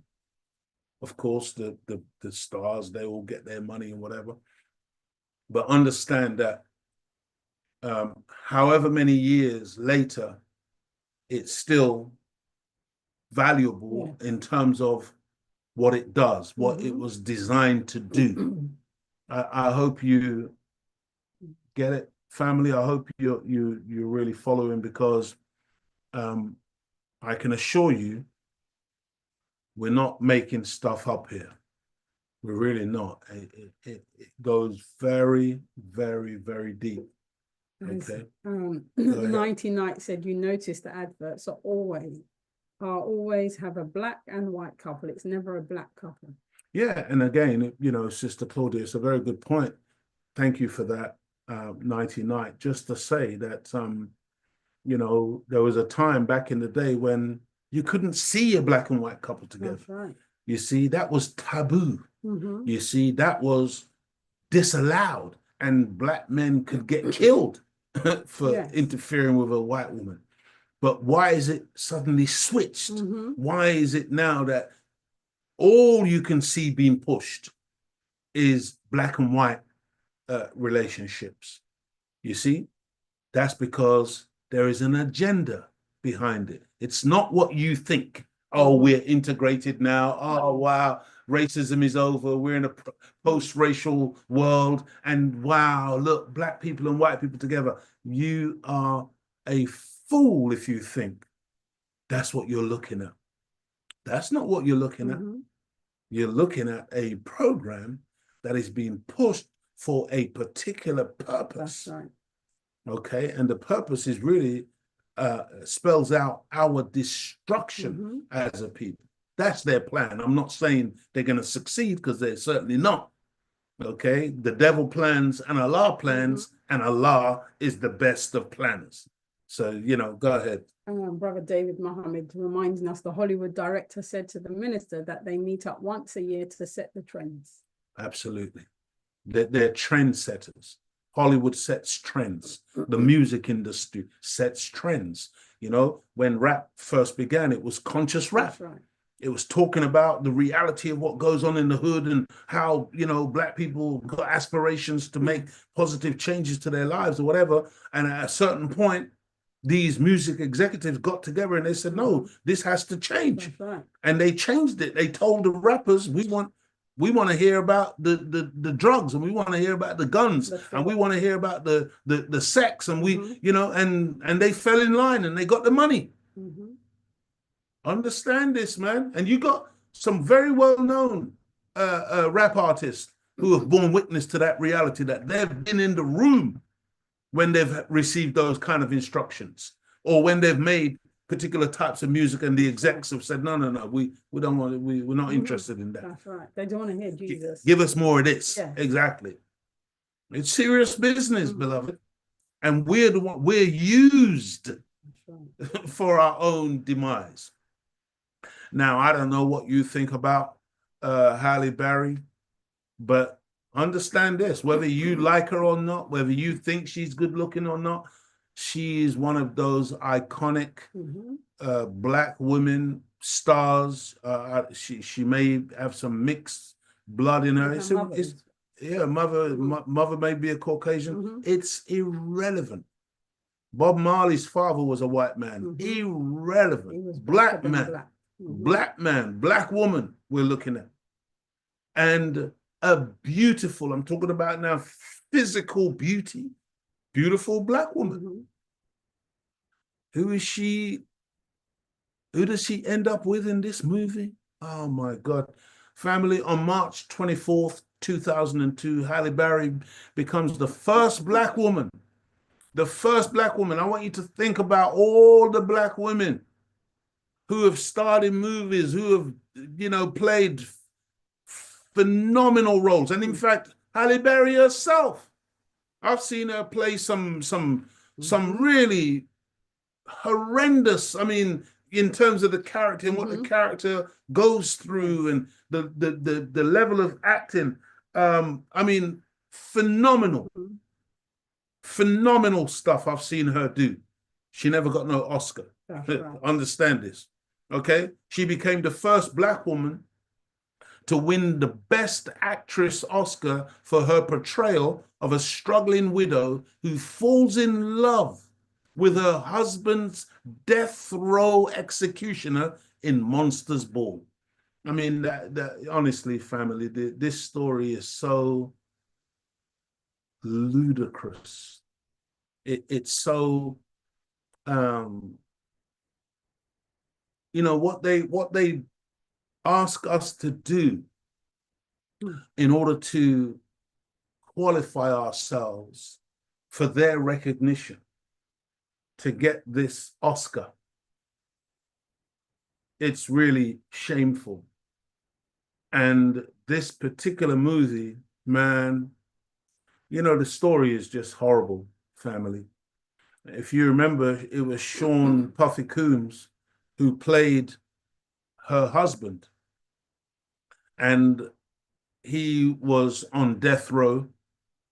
And this guy, this actor, what's his name? Billy Bob, whatever his name is. Billy Bob what? Billy Bob Thornton. Billy Bob Thornton was playing the prison officer, the executioner of her husband. And then she ends up with the executioner. She ends up with this prison officer. Now, I don't know what you know about in popular culture, a prison warder or a prison warden or a prison officer. In the UK, they call them screws. They call them all kinds of low-down names because they're seen, rightly or wrongly, they're seen as one of the lowest forms of life. This is how prison warders are regarded, okay? They're not viewed highly. And I'm saying that to say, see, you got to understand that when you have, again, a highly loved, honored, and respected Black female actress with her image, and then she is coupled with the lowest form of white life to have sexual relations with, that's deep. That goes, see, it's lowering her standard to such a degree. Now, I know, again, some of you say, but it was just a film, man. You're just making too much. No, you don't understand how films work. You don't understand how the subconscious mind works. You don't understand the subliminal message. It's like, I mean, there's so much I could talk about, to be honest with you, but it's like Gremlins. See, do you understand what they did with the movie Gremlins? How they got children to fall in love with little monsters, and how they've introduced monster imagery now, the Living Dead, the Walking Dead, these zombies and all of these things. What was that one? The Vampire Slayer that used to come on TV? What was it? There was a Buffy, and all of these programs designed to cause our youth to fall in love with monsters and monstrous things and evil and ugly things and ugly people. E.T., ugly creature, but it's all by design. so that we no longer are accepting of beauty. We are accepting of that which is ugly and monstrous. And the black woman is a big time #1 target for this type of deception. And they will use a Halle Berry. I mean, this man was so evil in the movie. That other character that you can see in the image here behind Halle Berry, that's his son. And when his son was committing suicide, he didn't give a damn. His father in the movie, the Billy Bob Thornton's father in the movie, when he was dying, he didn't give a damn about his father dying, didn't give a damn about his son dying, but we're to believe that he would love this black woman. Think about what you've been told here. Here's a man who is executing her husband, and then she ends up in bed with that man. And my God, you've never seen sex scenes like what Halle Berry did on the big screen, mainstream movie, not a porn movie, but it came very close. Very close. I went to the cinema to see it. I watched it. And I'm telling you, man, I've never seen that level of a black woman of her stature playing a role like that and exposing herself like that and being so, man, it was disgusting, family. And I remember in the cinema where I was sitting watching the movie, I remember there was some black girls or black women behind me. And every time Halle Berry and this demon character that whenever they got into a sexual contact scene, these black women behind me were saying, "Go girl, go girl." And it was sickening, man. Sickening. Because you see, we're deceived. That's right. We're deceived and we think, oh, we've arrived, you see, because we're now on the big screen and we can act like white people and have no shame and expose ourselves in this manner. So. It's scary, man. It really is. And I'm saying, family, I know, like I said, I know there are some of you right now saying, that's just rubbish. That's all exaggeration. It's just a movie. You just, get a life, Leo. Yeah, okay, fine. You know, there is a price to pay for us becoming an immoral people, for us becoming a degraded people, for us not realizing who we are and that we are to rise to a much higher standard, a much higher level.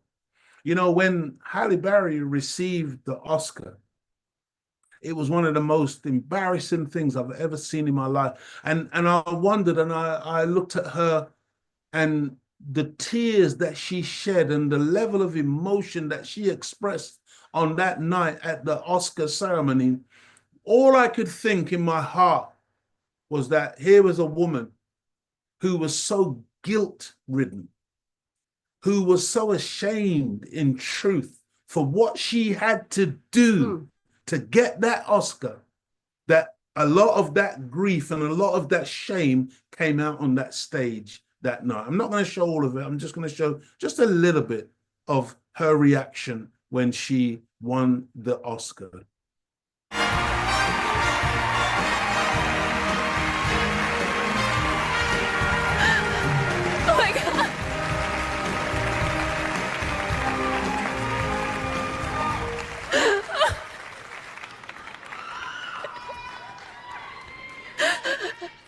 Oh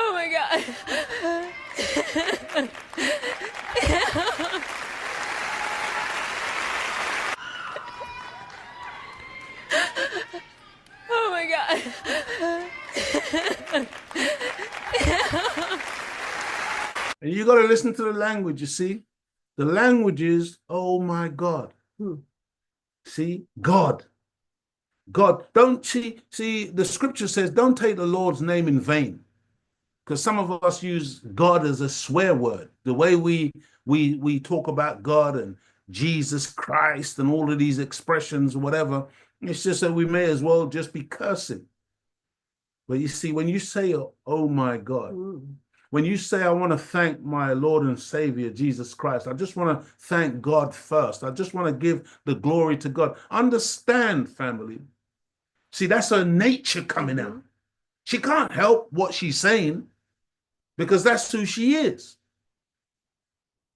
But what are you receiving? And what did you have to do to get that? Was you showing something, beloved? Let me just go back a little bit.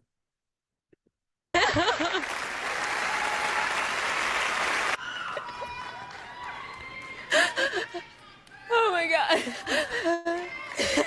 I'm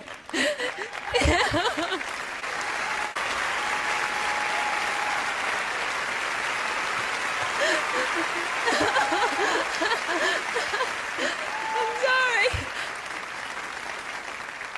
This woman of color that now has a chance because his door tonight has been opened. See, she thinks that she's opened the door for other Black women. But like I said, what did she have to do? Sell herself. To open that door. See, they will offer you all kinds of money. They will offer you all kinds of rewards to basically sell your soul. But you have to have the integrity, dear family, to say no. That's a bridge too far. Denzel Washington has won 2 Academy Awards. His first for Best Supporting Actor for playing an American Civil War soldier in the war movie Glory in 1989. Now, I watched Glory, was fantastic.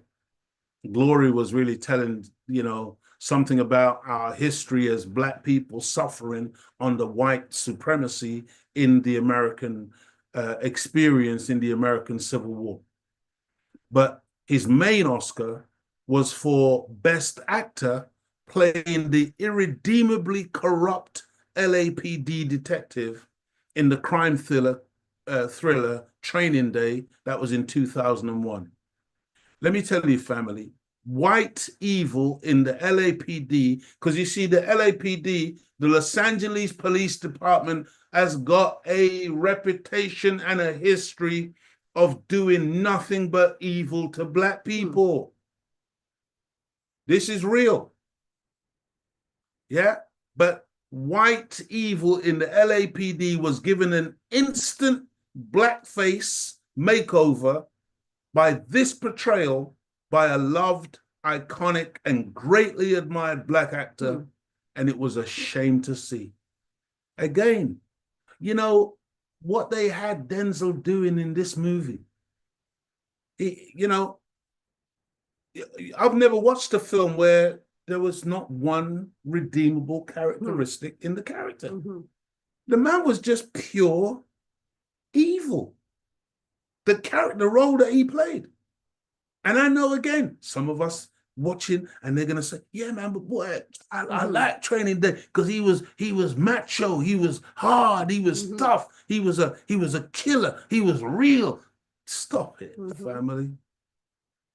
In the movie, they had the white boy Ethan Hawke as this innocent young rookie who was being corrupted by the Black man.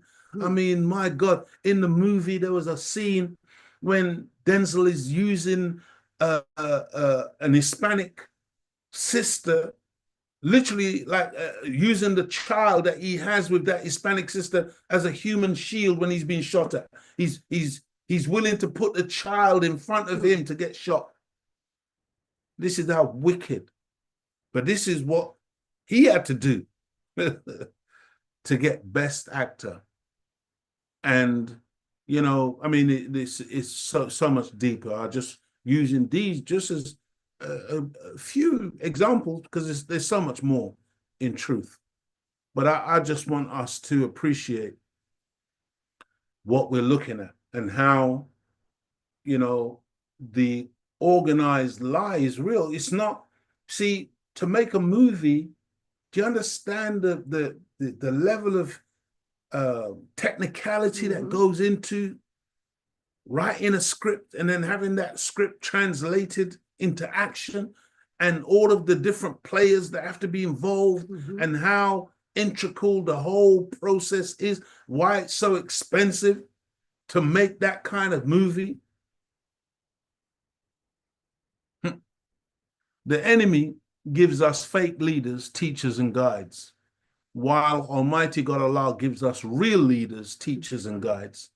But then it's up to us to go into the deepest part of ourselves to determine who and what is real and who and what is fake. Because this is a war between God and Satan for the hearts and minds of the members of the human family. And it's make your mind up time, family. We've got to make our minds up about who we're going to follow. See, those three men at the top, Master Farad Muhammad, the Most Honorable Elijah Muhammad, and the Honorable Minister Louis Farrakhan, these are the real leaders, teachers, and guides that's been given to the Black community. This Prime Minister of Jamaica at the bottom here, Holness, I don't know who chose him. The Jamaican people are not happy with him in terms of what his policies and the type of things we see happening with Jamaica. This Nigerian president at the bottom here, the Nigerians are not, the masses are not happy with him and what he stands for. Faking and plagiarizing and doing all kinds of crazy stuff and, selling out to the West.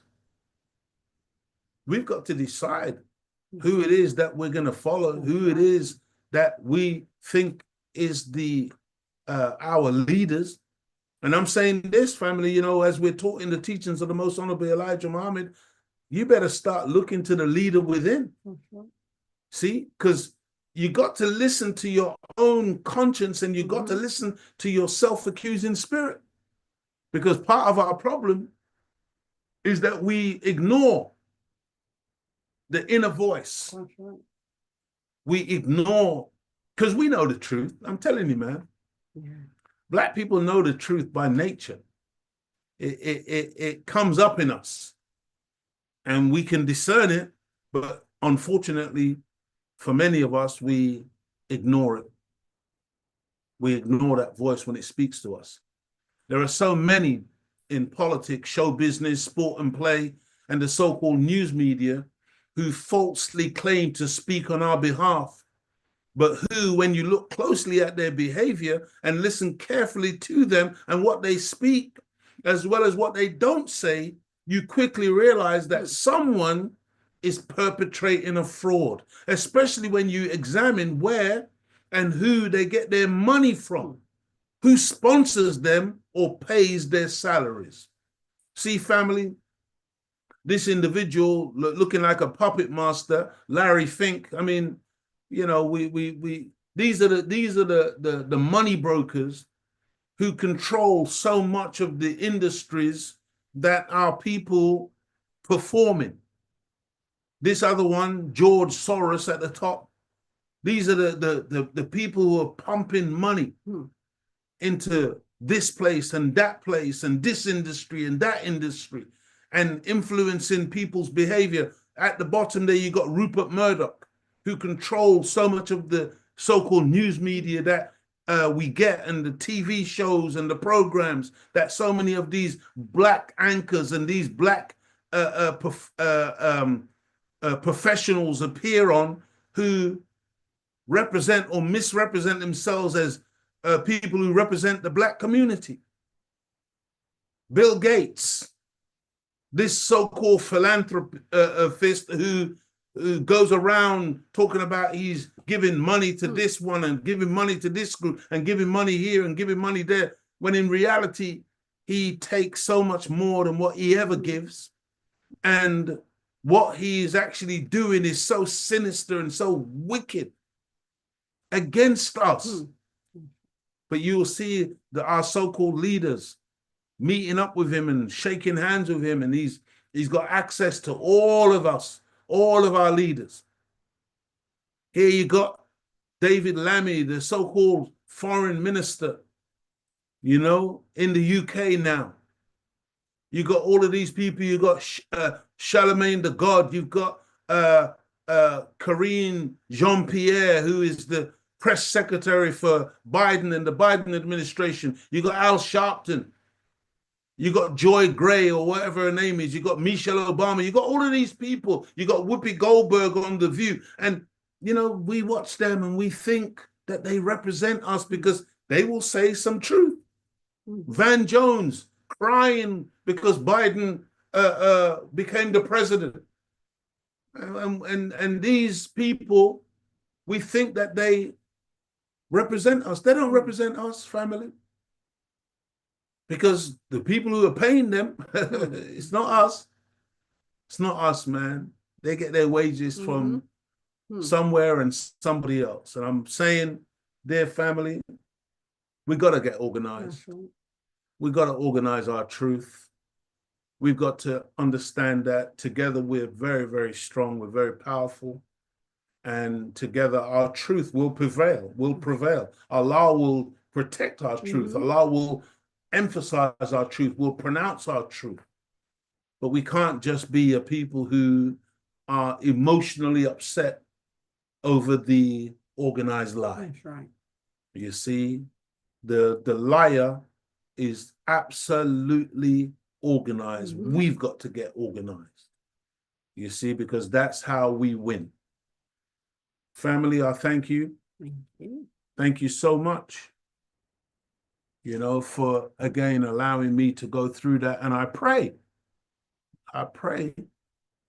that something that was said makes sense and that you understand. It's much deeper. That's right. There's much more to it than what I've managed to go into tonight. I'm just really touching the surface.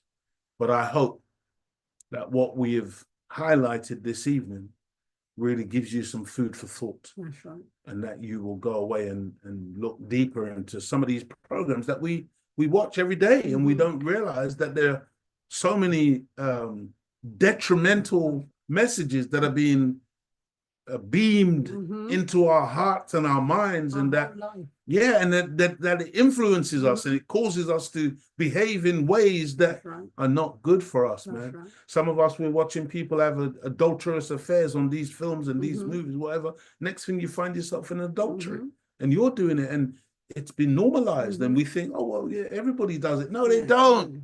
Not righteous people, not good people. That's right. See? That's right. So I hope we get it. Even the music industry, everything. Every single thing. Don't forget, we said it's layers. There's layers. Right. That's right. There's layers to this thing, man. Absolutely. Don't We're forget. at war. It's war. We're at war. We are at war, that's family. Right. Sister Claudia and Brother Leo, we're two of the warriors, man. We're doing our best to be a part of the fight, man. A lot of work to be done. Yeah. All of us. We can make a difference. That's right. Okay, so anything, Sister Claudia, before we close out? Well, just once again, thank you once again for your comments that you made. Thank you, Brother Leo, for your breakdown. Don't forget to tune in to the Final Call Radio 24 hours a day, 7 days a week. Come on, imagine feeding on the word of God all the time. See, we can complain about how this world is so unjust to us, but the sooner we change, because two gods can't occupy the same space at the same time. That's so right. It's against the laws of physics. Right, absolutely. So the sooner we change, then that devil goes. But there will be a fight. It's you know, we're actually fighting ourselves. You know, one day you're doing good, the next day you're doing bad. But the more we feed on right guidance, on truth, the closer we get to God, to that ultimate goal in life, which is to be one with God. Absolutely. So tune into the Final Call Radio 24 hours a day, 7 days a week. Don't forget, subscribe to the Final Call newspaper, the only unbought and uncompromised paper in the world. That's right. You know, Final Call. Absolutely. You're not going to get silly articles. Oh, this one went with just rubbish. just feeding on rubbish. Feed on truth and right guidance. That's right. And don't forget to log on to noi.org, where you can hear more truth from our student ministers, and you can find lectures by the Honorable Minister Louis Farrakhan. So thank you once again. Thank you for your comments. I pray to Allah that Allah continues to guide, bless, and protect you and your families. We are living in a very dangerous time. Very dangerous. We need to wrap ourselves up with the teachings of the Most Honorable Elijah Muhammad through the Honorable Minister Louis Farrakhan. Somebody did make a comment about the minister speaking on our show. If you've noticed, the minister is no longer speaking anymore. It's the final call. That's right. It's the final call. We've got to get up now and start teaching, all of us. And he's given us enough. He's given us enough. So much food. The minister has given us so much, man. All we got to do is go out and repeat. Stand up. Repeat what he's given us, man. Teach the people, because not enough people have heard. No. Not enough people know. We can't take it for granted. That's just because we've heard. We've got to go out now and feed the people. Let the people know. Absolutely. You know, be a voice in the wilderness, family. That's right. Yeah. Do your bit. Absolutely. As the minister said, we've got to have the testicular fortitude to stand up on truth, regardless to whom or what. That's right. It's our time now to rise. It's not a day for cowards. No, it's not. It's not a day to be fearful. That's right. You know, oh, they're gonna cancel you, they're gonna do this, they're gonna do that. Tell the devil, do your worst. Yeah, absolutely. Do your worst. Okay. We stand with God. Absolutely. The best place to be with God, with Almighty God Allah, who came in the person of Master Fard Muhammad. Let's go to our Savior. That's right. Be saved.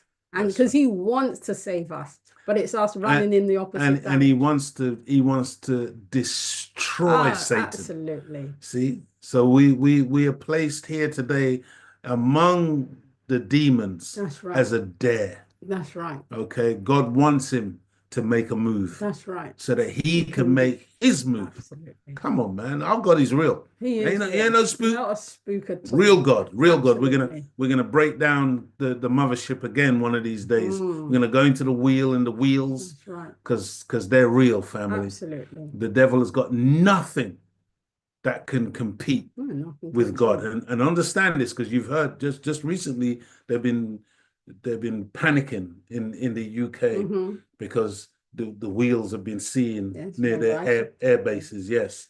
Mildenhall and Lakenheath. These are two massive American air bases in this country.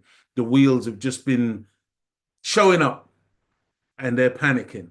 You see, the Pentagon is panicking because they got no power against God and his vehicles. That's right. Understand this. And where some of you are worried about, oh, you know, they're gonna use nuclear weapons and destroy the planet. God is not going to allow them to destroy the planet. He will allow them to destroy themselves. Absolutely. Which is what they're doing right now. Yeah, they will slaughter, and they will slaughter a lot of people. That's right. Okay, but they will not be able to end this planet, this universe, and this God's creation. So, family, thank you so much. And I love some of the comments I'm seeing. Truth, food is good to eat. That's Stephen Brown. Beautiful. Absolutely. Beautiful. And I think he said also that his belly is full. Thank you, family. May Allah bless each and every one of you as we greet you, as we found you in the greeting words of peace.